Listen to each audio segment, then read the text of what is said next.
केकरा खातिर करब ये भौजी अबदी के परब कि सहिया अरब गईले ना कि केकरा खातिर करब ये भौजी अबदी के परब कि सहिया अरब गईले ना कि राजा जी अरब गईले ना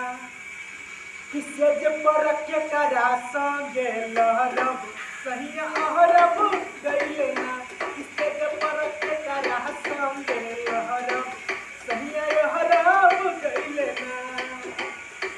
केकरा खातिर करब ये भौजी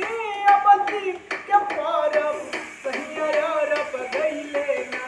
कि राजा जी अरब गईले ना किसे जे पर के करा संगे लहरब सहिया अरब गईले ना कि राजा जी के करा संगे लहरब सहिया अरब गईले ना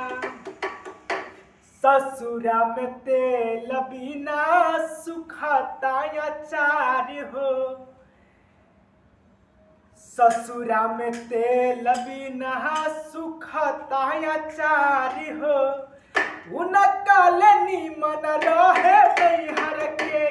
यार हो ससुरा में तेल बिना सुखता अचार हो उनकल निमन रहे नैहर के यार हो हमर मन बिगाड़ी हमर मन बिगाड़ी जाके छूटत छोड़ब सैया अरब गईले ना कि राजा जी अरब गईले ना किसे जबर के करा संगे लहरब सैया अरब गईले ना कि राजा जी के करा संगे लहरब सैया अरब गईले ना